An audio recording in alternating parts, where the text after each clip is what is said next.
morning, Jill Stein, Green Party candidate for the United States President 2024. How are you today? I'm great, Lady Bunny. It's awesome to meet you, and it's really great to be talking with you. And I'll just say in advance, thank you for your incredibly brilliant, hard-hitting vision and your messaging. And it's just been so great to encounter you on Twitter, which is largely where I know you from. And I love your tweets. Every time I see them, it makes my day. Well, So thank you for making my day right now.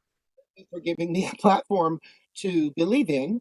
And let's talk a little bit just to see how important this is to get you on the ballot in New York. I live in New York, and I'm not just some like granola person who thinks, oh, Green Party, whatever. I'm struggling to pay $800 a month, uh, with Obamacare. I mean, that's what the rates have gone up. This isn't something that I'm just like, oh, wouldn't it be great? No, I would not like to spend that much of my income that prevents me from saving money, on healthcare. So the Green Party has, in my view, has taken a lot of the Bernie Sanders platform that Bernie preached, and thank you, Bernie, for the ideas, but you kind of gave up on your own revolution by endorsing the corrupt centrist candidates who, we needed to revolt against. So for me, it was a natural progression to support the Green Party because they seem to really to not just talk about it. And so when you get into office, how are you going to show us that you're not the average politician and that you are challenging the establishment? So yeah, in all kinds of ways. And first, let me just jump in to say that where did Medicare for All come from? Actually, Bernie got that from Ralph Nader's Green Party campaign in the year 2000. So it turns out that all of the planks in the progressive platform actually came out of the Greens in the same way that it was the socialist parties and the labor parties that actually put out, the 40-hour week, Social Security, child labor laws, uh, really everything across the board on social and labor and working people's justice. So much comes out of independent third parties because the big parties get captured by the big money, and then they'll give lip service to this stuff, but they won't actually do it. And when they have a real candidate, which Bernie Sanders certainly was, he's kind of abandoned ship since then and went back to, same old, and supporting the Democratic Party power structure. But when he was a real candidate, they pulled the rug out from under him and they totally rigged the election and they assert their right. They claim it's their right as the Democratic National Committee to determine the outcomes of their elections. So, so much for that party. Excuse me. But if you go back, it's not only Medicare for All that really came from the Greens. It's also ending student debt, bailing out the students like they bailed out the crooks on Wall Street. We need to bail out the victims, the ordinary people who lost their homes, and the students who've been just really locked into unpayable lifelong student debt. Bringing down the rent, rent control across the country and building the alternatives, housing in the public sector, which is now referred to as social housing, formerly public housing. But there's no reason, for all these public subsidies now to be going into so-called affordable housing, which is not affordable at all. And you have renters now who are just struggling, like you mentioned, $800 a month for your Obamacare. That's not affordable. And even the so-called affordable and subsidized housing is not affordable. We've got skyrocketing rates of homelessness right now, not to mention child poverty has doubled. Everyday people are really in the tank right now, while the stock market is going off the charts. And if you're in the upper 10%, you're sitting pretty. But for everyday people, it's really crisis level. But to your point, so like, what will we do? Excuse me. What will we do on taking office? Well, we'll do a whole lot of stuff. And on day one, for example, on day one, we will stop the endless money that's flowing to Israel in this genocidal war right now against the people of Gaza. And that's something that the president has control over. president could also just pick up the telephone and tell Netanyahu that the party's over, end the occupation, end the war on Gaza, number one, open up the relief channels right now, let the aid in instead of intentionally starving 2 million people, which is what Israel is trying to do right now. It's just absolutely outrageous. So that's kind of like step number one is stop the genocide. And then there are a whole slew of other things we need to do, like take the corporate media to court so that we have an antitrust lawsuit against this corporate consolidated media that has just taken over the airwaves. And so all we hear as the American public is wall-to-wall propaganda for war in Wall Street. Is it any, surprise that the American people are confused about a lot of stuff, but they're not confused about a whole lot of stuff, like that the media is usually trying to mislead them, and is purposely misinforming people. So that's another thing we can do, is to start getting real media back on track. And the first initiative, to answer your question, the first initiative that we'll actually push for is Medicare for all, because it not only covers everybody in a, you'll be spending less, unless you're in the top whatever few percent, you'll be spending way less on healthcare when you add up all the ways that we pay for it. And it will be paid for through a progressive tax base, basically. So at the point of use, it's essentially free healthcare for everyone as a human right, which fills in all the gaps, like your mental health care, your reproductive health care, your dental care, your home care, your chronic care. All these big expenses are just not covered whatsoever right now if you're lucky enough to have health insurance. So everything gets covered and everybody's in, everyone, like Medicare, but starting from the moment of conception for everybody. And because so much of the waste and bureaucracy and red tape gets eliminated, we save so much money that we can not only cover everyone comprehensively, but in addition, we are saving $500 billion a year. So that's the first initiative that we, the people, are going to drive through, so that we, the people, are calling the shots here, not the lobbyists in Congress.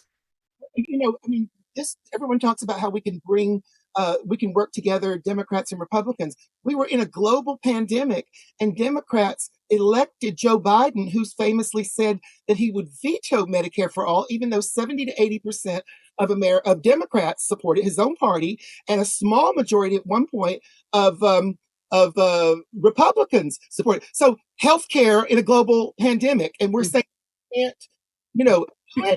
this is just so infuriating. It happens in other countries, most other major countries, and we're just being told that we can't afford it, yet we can afford every war. When you say that, talk about the media.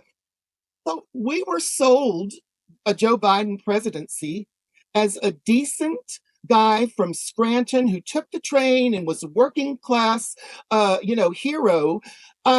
A kindly older uncle who would be a nice break from the chaos of Trump.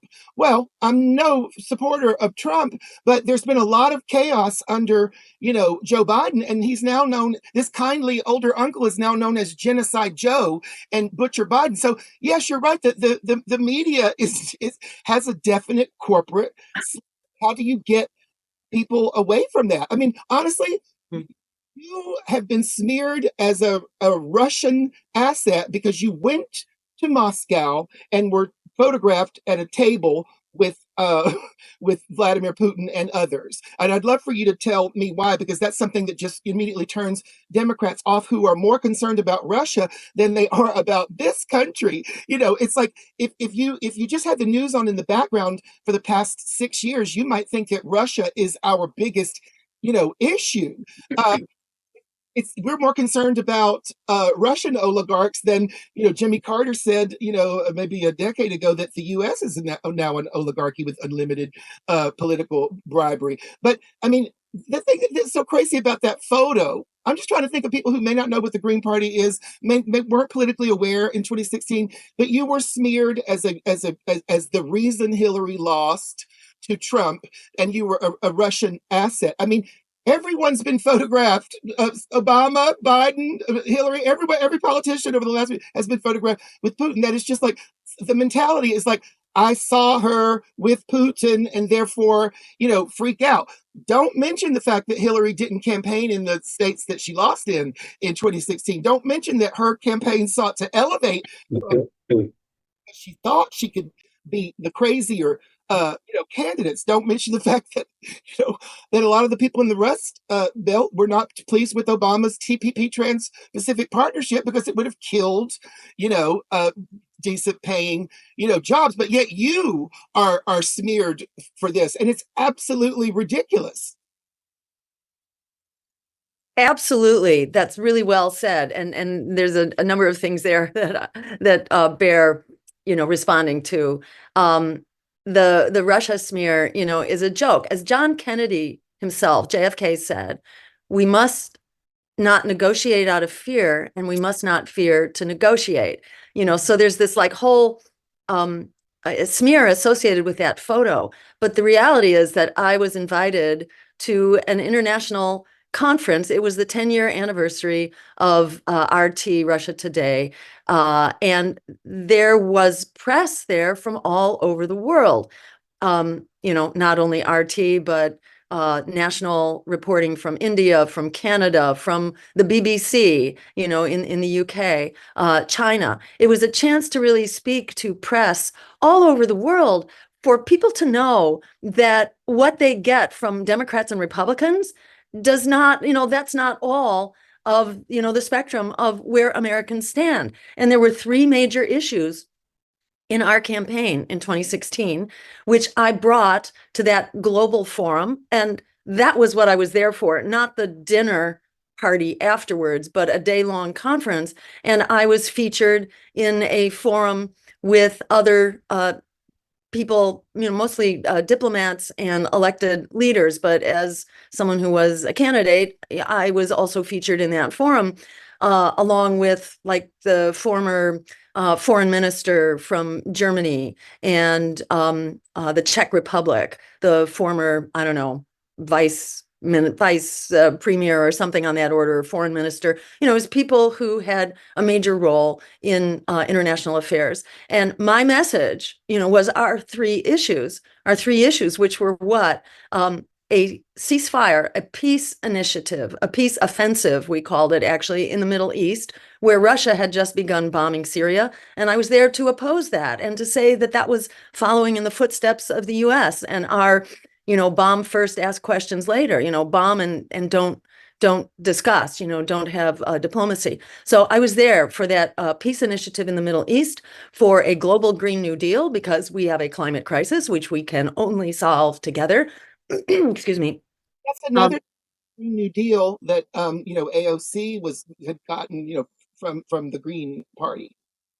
Yes, that's another example of where the Greens really laid out the issues, and then the Democrats watered it down and, did not move on it in a meaningful way. And we can come back to that, how the Democrats really have betrayed, the climate advocates and really the climate as an issue. We can come back to that. But on the notion of Russia and RT, our third issue is nuclear weapons, and that we need to ban them. There is now a global treaty signed by the majority of the world's nations. In fact, it is illegal now. It is against international law to possess nuclear weapons. So that's what I was there to talk about, the climate crisis, the nuclear weapons crisis, and the Middle East crisis, which again is exploding right now and endangering all of us. And the US foreign policy position, which is basically shoot first, and not just don't ask questions, but never ask questions, So it's a very destructive foreign policy, which is actually impoverishing us. So I was there to get out, our very important positions on those three issues.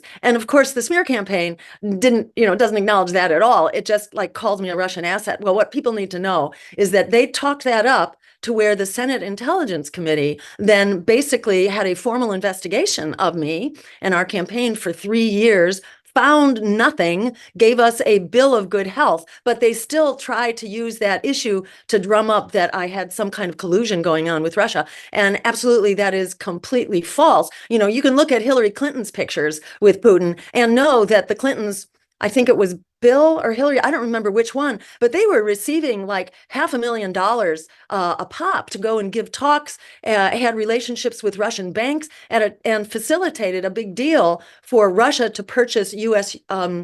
Uranium for their nuclear supplies. So, if there's stuff to look into, that's where they need to look. It's not in our campaign and it's not with the Green Party. So all of that is definitely BS. And if I can say one more thing about why Hillary lost, what happened was that the Democrats abandoned their base. And this has been going on actually for decades. And if you look at working people, their votes have shifted from Democrats to Republicans, not because they love Republicans, but because they're very pissed off at Democrats. The Democrats make promises and then they break them and they throw working people under the bus. Like, how about that minimum wage, the $15 minimum wage that Joe Biden ran on? That was nowhere to be found. They threw in the towel on that. And workers' rights, yeah, well, he can get out and walk a picket line once for a few minutes and pretend to be the labor president.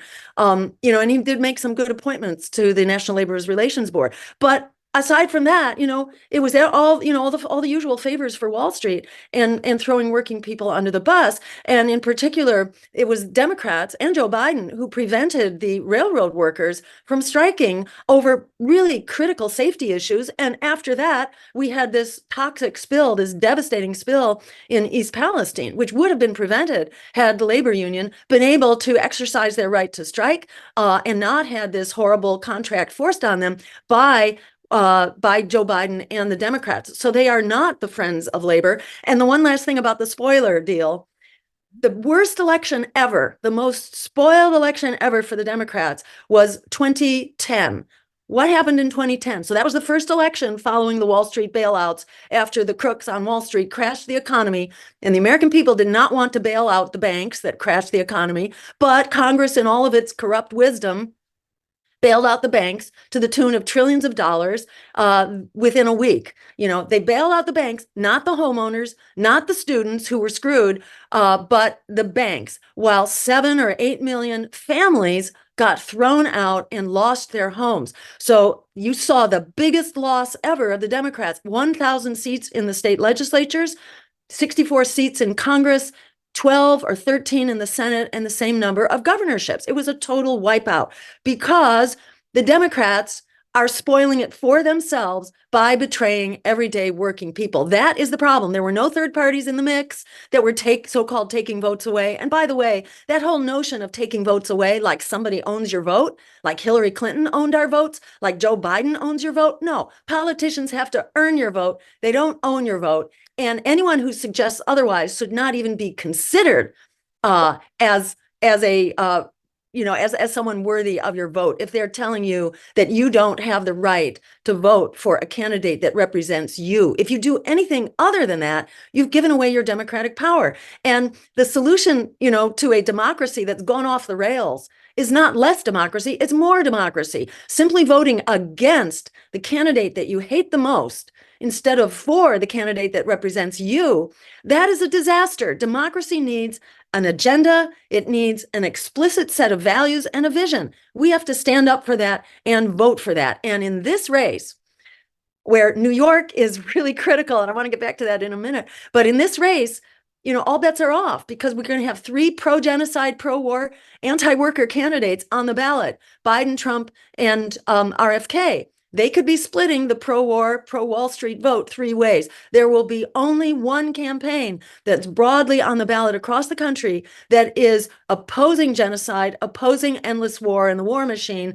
supporting an aggressive pro-worker agenda with a $25 minimum wage, bringing down the rent, healthcare as a human right, and a climate agenda, an emergency climate agenda. There will only be one such convergent, people-powered campaign on the ballot across the country. When you split the vote 4 ways, when you've got 4 competitors, it's possible to win the race with as little as 26% of the popular vote. This is entirely doable, and don't let anyone tell you that it's hopeless or that we're powerless. In fact, we are powerful, and there has never been a more perfect storm for this political realignment that has been in the works for decades. Its time has come.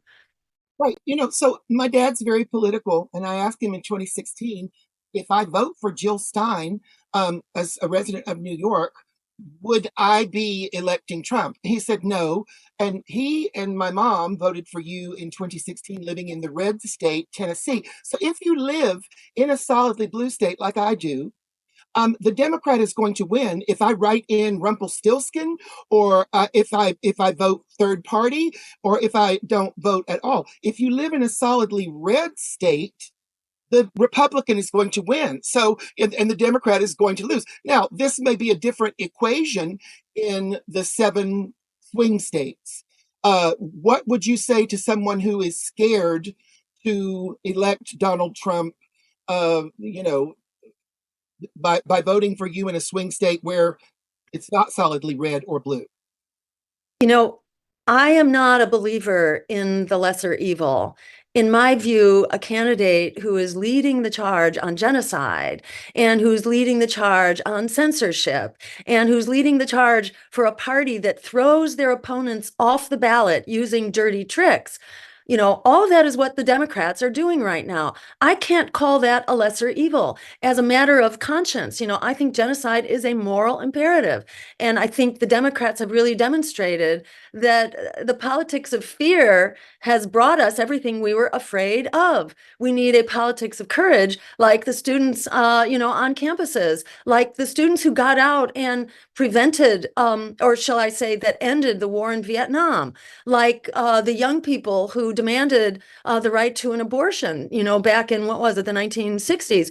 You know, with the politics of courage, we can do what we want. Look what we got under Richard Nixon, one of the most conservative presidents in history. We ended the war in Vietnam. We got the women's right to choose on a very conservative Supreme Court. We got the EPA. We got the OSHA standing up for workers' rights and health and justice in the workplace. In so many ways, when we stand up, we get what we want. And that's the way democracy is supposed to work. It's not supposed to be about a bunch of zombies, these old and senile guys who are just sort of taking marching orders from their big donors. Democracy is about us, we the people, and we need the courage of our convictions, whether you're living in a red state, a blue state, or a swing state. In my view, we really need, we need the courage of our convictions, and we need to stand up and fight. Like Frederick Douglass said, the famous abolitionist, that the biggest way people give up power. No, actually, that's Alice Walker. That's the second quote for you. But the first one from Frederick Douglass is that power concedes nothing. Without a demand, it never has and it never will. We have to be the drivers. We are the drivers. This is a democracy, but it's not if we relinquish the power of our vote. So, as Eugene Debs, the socialist candidate in the early 1900s, candidate for president, what he said was that it's better to vote for what you want and not get it than voting for what you don't want and getting it. And it's also, it does us no good to not vote, and to just withdraw your voice. Our democracy needs us, especially people who are struggling the hardest, who know what the pitfalls of this system is, this oppressive and abusive economy that serves Wall Street and the war machine. At the end of the day, that's where our tax dollars are going. Half of our congressional budget is going to the endless war machine that gives us one disaster after another. This is a joke that this continues. And the Democrats are voting lockstep for, tens of billions of dollars more without end, throwing fuel on the fires, for example, in Ukraine, that they're all on board here, not a single dissenter among them. When this war was entirely avoidable in the first place, it was really ginned up. Yes, it's a horrible, illegal, murderous war, Russia's war in Ukraine. But remember, it didn't start in 2022. It started actually in 2014 in a coup that the U.S. was very much a part of. Ukraine has been horribly destabilized, and NATO has moved to the east in a way that now we have nuclear compatible missiles on Russia's border. All Russia was asking for was neutrality on its border, and the U.S. just kept threatening and provoking and poking the bear. It was known by Russia experts for decades that would be the result of it. But here we are, continuing to throw fuel on those flames instead of supporting negotiations and a peace deal, which the U.S. and the U.K. disrupted a mere 2 months into the war. So we can fix this stuff. But we need elected officials who are serving the American people. And in order to do that, we need you to vote. And we need you to vote without fear. We need the politics of courage, not the politics of fear. That just allows the system. That is, if we vote our fears and not what we want, that just allows the system to keep moving further and further to the right, which is where the big money that is sponsoring our political system will take it if we don't stand up and start to really change the rules of the game and also change where our money goes. It needs to be used on behalf of the American people, and it needs to be paid for by the wealthy corporations and the billionaires and the super millionaires who are not paying their fair share and who are really making out like bandits here while everyday people are struggling to keep their heads above water. Well, Democrats have gone to the right for decades now. Obama bragged that he would have been seen as, like a Reagan type figure. And I'm like, this one thing that I don't hear on the news is like the difference between left or right. I turn on, Fox News, and they're lying every day, saying that Joe Biden is under the influence of socialists, AOC, and Bernie Sanders, and I'm like, I wish he was, but they're so what the Democrats have been able to do is really good by saying how awful Trump is, that and how we must keep him out of office to save democracy from the insurrection, candidate. They're able to present worse and worse hold your nose kind of things on the Democratic side. But as long as we're, keeping Trump out, my mom just turned 88. She said, I've had to hold my nose as a Democrat for my entire life. So, I mean, this is why we got to get you on the ballot here in New York so that people like me who are excited by your campaign, and, like I said, this is the natural progression for Bernie Sanders supporters, in my view. The progressives just released a 2025 budget. It doesn't mention Medicare for all. This was the issue that Bernie and AOC built their careers on, and it doesn't mention that. And it also downplays involvement at a time when Joe Biden is enabling this. I mean, it's just nuts. People are fighting angry right now. We see that just talking to people. You see it out in the streets. You see it in the 44 million young people and not so young people who are locked into unpayable student debt. You see it in half of the renters who are economically severely stressed, just trying to keep a roof over your head, which doesn't leave you much room to pay your student debt or put food on the table. The continuing inflation that people are fighting and elevated prices. Over 60% of Americans are now living paycheck to paycheck. This is a world that's not working unless you're in the top 5 or 10%. It's just not working. Half of young people now describe themselves in polls as hopeless about the future and contemplating harming themselves within the last 2 weeks. What does that tell us about the condition of our society? It's absolutely horrific. It's unsustainable. People are fighting angry right now, and they're especially angry about these two zombie candidates being forced down our throats. People are not voting for the one that they like. They're voting against the one that you hate the most. What does that say about our democracy? It's really on life support here. So we're What is right. what is democracy that the issue, unquote, the controversy of Marjorie Taylor Greene and Jasmine Crockett getting into a fight. Well, listen, I'm a drag queen. I enjoy a good read, as much as anybody. I enjoy a good insult, but we did not put them there to do that. We put them there to legislate on our behalf. And this is totally, lost. I mean, Biden has drilled more than Trump. Biden, has the same immigration policy, as Trump. We were speaking even as recently as Obama about how the Supreme Court ruling, Citizens United, made corporations people who could donate unlimited amounts. We're not even doing that anymore. Biden had more billionaire donors than Trump, which is not an endorsement of Trump. I'm saying, how about somebody with no billionaire donors? Because you're not going to take any. I have $1 billion. Will you take it? And the Democrats and Republicans, they have all kinds of loopholes so that anonymous donors can contribute huge amounts of money. You don't know how much they're contributing. You don't know where it's coming from. It's just a system that's bought and paid for by, by the super rich. And, that's what we're getting right now. It's the best democracy money can buy, which is no democracy at all. And I just want to stress for people that New York is empire's last stand. This is where they are really going all out to keep us off the ballot because they are quaking in their boots that there is a rebellion. There is a voter rebellion going on now, full bore. And if we are on the ballot across the country, and we're on our way to doing that, we have 75% of the signatures all done, all collected. That's behind us. There are a couple of difficult states, but it's New York, which is the main one. We know that we are going to be on the ballot right now in enough states that we could win the election. We have enough states where if there was a voter revolt here and people were voting their actual values,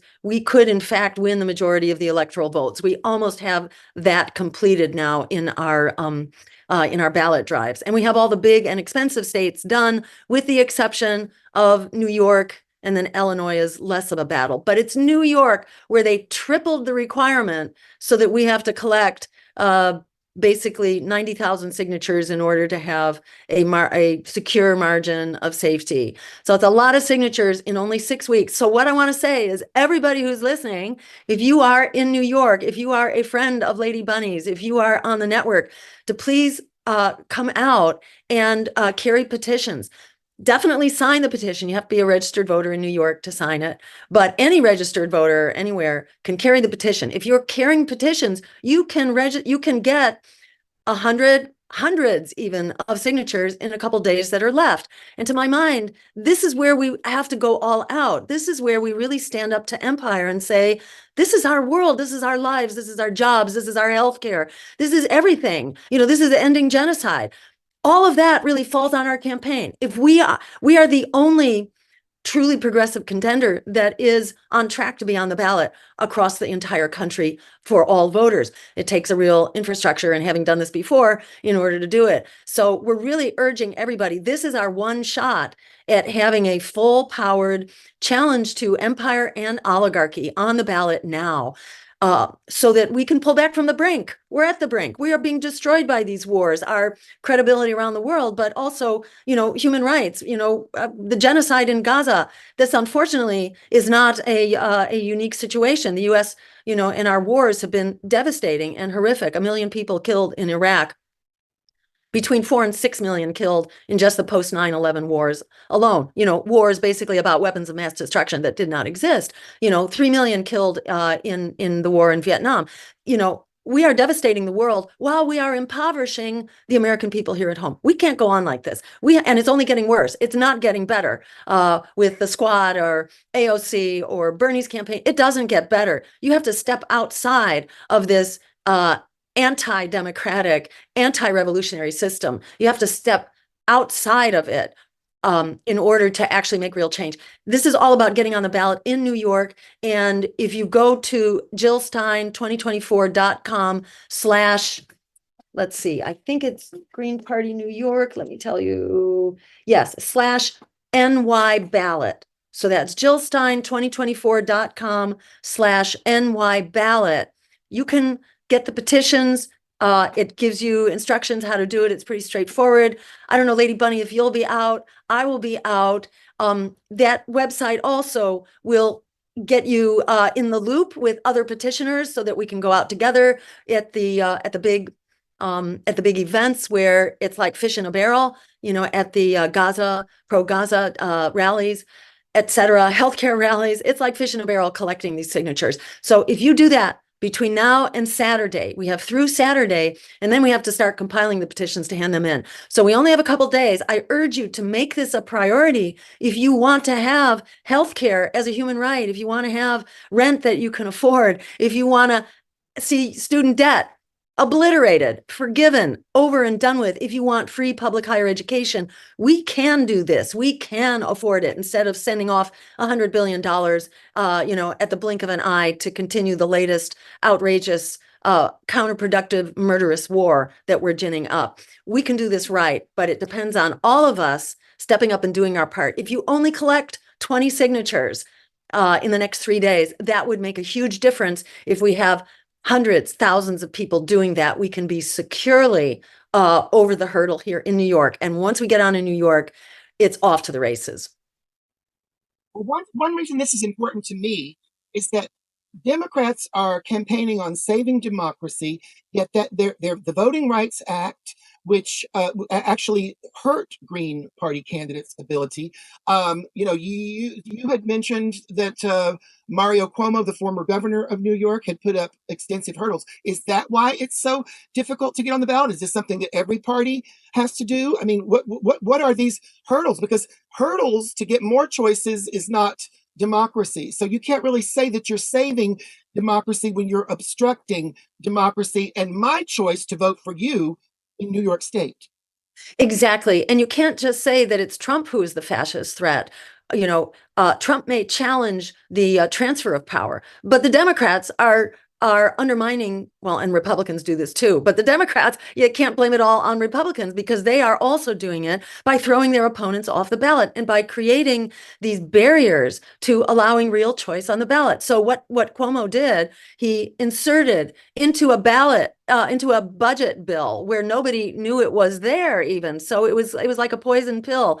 It was using another bill as a Trojan horse to make it much more difficult for the American people to have choices, which is what the American people are absolutely clamoring for. The American people, by huge numbers now, by a large majority, a supermajority, in fact, the American people want other choices on the ballot. And if you're a Democrat or a Republican, you are grandfathered in. All you have to do is win the party's nomination. But if you are a challenging grassroots party like the Greens, it's not enough to get your party's nomination. You also then have to jump through all these hoops and collect 1 million signatures. And in New York State, they tripled the requirement. That's what Cuomo did. It used to be 15,000 signatures in 6 weeks. Now it's 45,000 in 6 weeks. But because they throw names off the ballot at every opportunity, and the DNC admitted they've hired an army of lawyers in order to try to disqualify their opponents based on technicalities. They admit this. They're shameless. They're that clueless. They don't understand this is a violation of the will of the American people and the democratic rights of the American people not to have real choices in this election. So this has all been, this is at the behest of the Democrats. They are not your friend. And this fascist threat, look who's calling out the abusive and violent police onto campuses across the country. These are Democratic, leaders like the mayor of New York, Eric Adams, who at the behest of some billionaires called out the NYPD onto campuses all over New York City to bash heads, basically, and to be violent against young people who are simply exercising their constitutional rights. That is fascism right there, to call out violent police against peaceful protesters. And the same thing is going on in Cop City in Atlantic City, which is another Democratic administration. And, the violence of Cop Cities, where you saw basically an environmental protester being shot and killed, murdered in cold blood with their hands up in the air. Just absolutely horrific. And then you see environmental protesters being charged as domestic terrorists and being threatened now with decades in jail simply for exercising their rights to protest. And Cop City doesn't stand alone. There are something like 70 cop cities being built around the country to further militarize our police.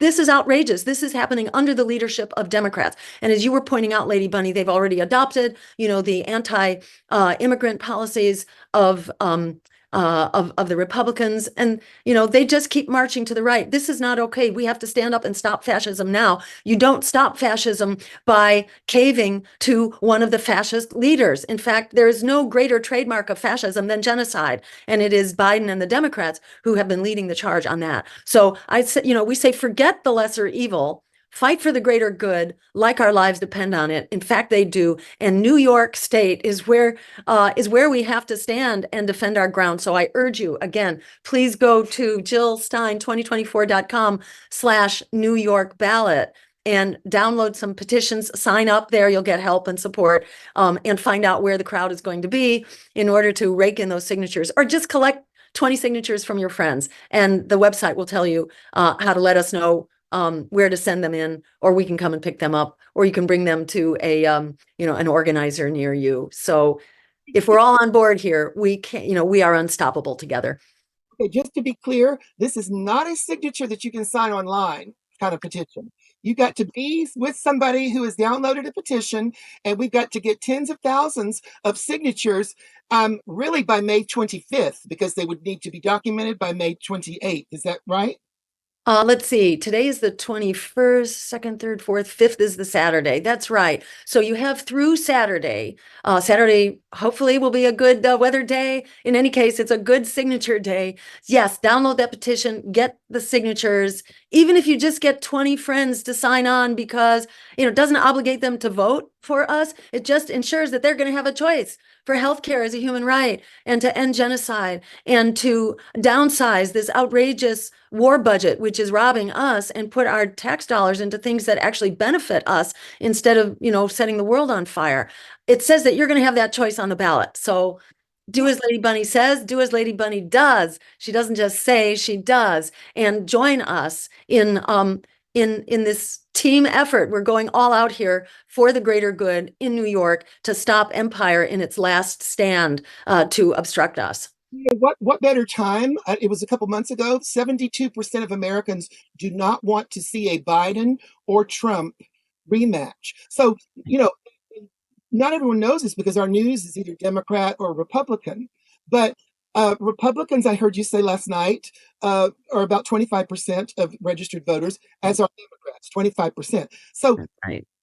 voters like myself are actually the largest group of people. They're not all on the left. Some of them are libertarian. But the other thing that is so hollow to me about accusing you of creating Trump's victory in 2016, why do they go after the small percentage of voters who did choose you in 2016 instead of the 30% of voters who never even vote because they don't feel that anything significantly changes for them and that they do not have a horse in this race? We go from Republican, to Democrat, and it's just the same wars, the same, the licking corporate boots, and we need an alternative. So that's why I'm committed to download that and get to. You could just tell your friends, sign this now, so that you might have a choice in case Joe's position on Israel gets worse. Because now that Trump is accusing Biden of being a patsy caving to, peace voices or whatever, who knows? Biden, in an attempt to man up, will do something really outrageous. I mean, this is not just about all of the people, who are dying needlessly. This is about corruption of the pro-Israel lobbies in both of our parties. I mean, Jill, you're Jewish yourself, so you know what nonsense it is that criticizing Zionists is the same as being anti-Semitic. I'm like, oh yeah, I'm so anti-Semitic. I voted for Bernie Sanders and Jill Stein. I mean, but yet that is the mind-numbing kind of rot that we hear on the news every day. So people, Yeah. Yeah. if you're dissatisfied with the choices, I say create new and better choices. And that, if you live in I will download a petition, but kids, we can't do this online and we can't wait to do it. We've got to do it before Saturday. And you can just talk to your friends and say, do you want a choice other than the genocide candidates? You might want it further because we don't know what. See, here's another thing. Democrats are more college educated than Republicans, from what I understand. Yet there's a lot of stuff that they are not able to see through. This Russia thing is one of them. Do you know that in 2020, I'm sure you know, the Democrats smeared, and all the press ran with this, Bernie Sanders as the candidate that Putin most wanted. I'm saying, what? Why does Putin go from Republican like Trump supporting, if he ever actually support, to someone who wants to give us health care? How would that benefit Vladimir Putin? So it's like we're not seeing through this stuff. The Russian smear was also used by Susan Rice and Kamala Harris to claim that the tensions around Black Lives Matter were escalated by the influence of Russia. I said, no. This is the effective inclusive voices. No, the protests are because Black people are being killed by police who are often getting off with it, and we're trying to get them to wear their, body cameras. This was not coming as a result of Russia, anything. This has been going on. People of color will tell you since they arrived here in slave ships. So it's just like I'm we have to have a better choice. Yes, absolutely. And Nancy Pelosi and company tried to blame Putin and Russia for the student uprisings as well, against Gaza. But just to say a few words, because I have to watch the time just a little bit now, so we should probably wrap soon. But about being Jewish and the smear, to my mind, the biggest anti-Semitic smear is to say that opposing genocide is anti-Jewish. Opposing genocide is anti-Jewish. That basically says that Jews are okay with genocide. And that, to my mind, is the most anti-Semitic thing that you can say. I was raised after the Holocaust, after the Second World War, in a Jewish community, going to a Jewish synagogue, going to weekly religious school as part of a Jewish thing. And it was a very big deal for the Jewish community to come to terms with the Holocaust. Like, how could people do this to each other? And how could bystanders stand by and allow this to happen? So I was really raised really to be an activist so that I wouldn't be a bystander to genocide, and what I was raised with, what was really drilled into my bones, was that genocide must never happen again, and it must never happen to anyone. And I never, in my wildest imagination, thought that we would be seeing this, live streamed on our iPhones, on our computer screens every day being more horrific than the day before, watching thousands of children be tortured and murdered. This is torture.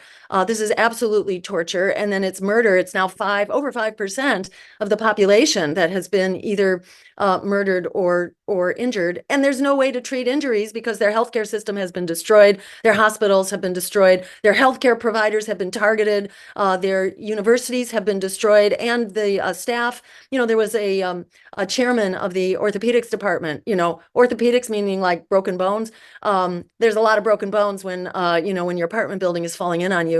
And these are devastating injuries. Over 1,000 children have had amputations of their legs, one or both legs, from these injuries without anesthesia. I mean, this is like going back to bite the bullet in the Civil War. This is the incredibly brutal conditions of these devastating war injuries that are being inflicted on civilians. That's who's being killed here. It's civilians. And maybe there's a couple Hamas in there, but it's largely civilians. And you're not going to eliminate the so-called Hamas threat by more war. I mean, that's what generates the pushback, and Gaza is basically an open air prison with millions of people in it. And so there was a prison break. And yeah, it was horrible. Civilians should never be targeted, in my view. What happened before doesn't justify what happened afterwards. And, the deaths on October 7th, some of which were friendly fire, let's be clear about that.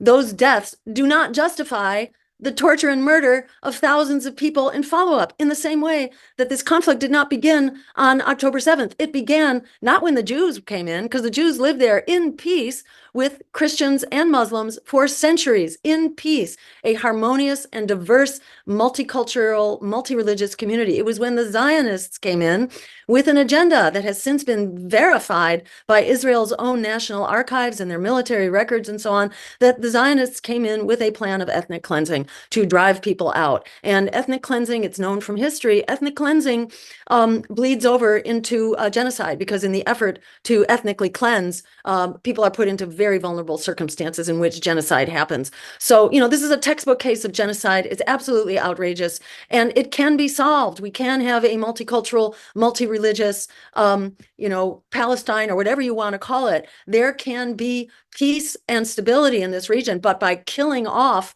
your opponent, you don't get there. And Israel's hands have to be tied, because they have all the power here and they are doing all the killing here. And October 7th was horrible, but it was a drop in the bucket compared to the deaths and the murders and the massacres that were inflicted on the Palestinians from even before the founding of the State of Israel, as the Zionists were basically gearing up to exercise a terror campaign against the indigenous population. So this can be solved. Zionism is not Judaism, and Zionism was very controversial within Judaism when it was founded. It's only in more recent decades that it's been accepted, but not by everyone. And if you go to the encampments, there's a large portion of the encampments, at least 30%, which are Jewish. And, this is an anti-genocide movement, which is defending the human rights, not only of Palestinians, but human rights in general, because to allow this to go on is to normalize the torture and murder of children on an industrial scale. It normalizes the destruction of international law and human rights. So we are all in the target hairs. If we allow this to be done to Gaza, we're basically allowing this to be done everywhere. We can stop this. We have the numbers. We have the people who oppose it. This movement has economic power. It just basically caused Starbucks a huge economic hit. The BDS movement has power. There's strike power here as well, which is now being asserted by some 48,000 students in the University of California system. Actually, it's the graduate students who have a union. This is a very exciting time, I think, for unions to begin asserting their power. What if we have a one-day strike? A one-day strike led by the unions and the students and the campuses and everyday people who are not brain dead and whose hearts are not stone cold, and who say that genocide is not acceptable to us, that we need diplomacy, we need international law, and we need human rights. And that is everything that the US and Israel have been in opposition to, while the rest of the world is on the side of human rights and international law here. Maybe we need a strike to help make this happen. I see very little difference in the Israel policy, very little difference between Republican and Democratic Israel policy. When Biden got into office, he Yeah. could, from, was it the move to the embassy to Jerusalem? I mean, I just don't see the. So if you are, thank you, Jill, for standing strong on against genocide and for Palestine. But I would love to invite other progressives to check out the rest of her campaign on Jill Stein 2024, because if you were a Bernie supporter, this, Bernie and AOC both early endorsed Joe Biden. So while I like their ideas as a progressive, I'm no longer at home in a party that cheats progressives while saying they're going to, save democracy. So, at any rate, I'm going to go download a copy of that, and I'm going to go get some signatures. All right, I love it. I hope to see you out on the street. I hope to see everybody listening here out on the street with your petitions and your clipboards. And together we're unstoppable. Don't let them, try to make you forget it. We have the power here if we stand up and use it. And go out and get those signatures. You just have such a powerful voice. I love how you put things in such plain and simple terms. Let me just give you a big thank you. I look forward to your inaugural. I'll DJ. I love it. Okay, it's a deal. You'll be there. I love it.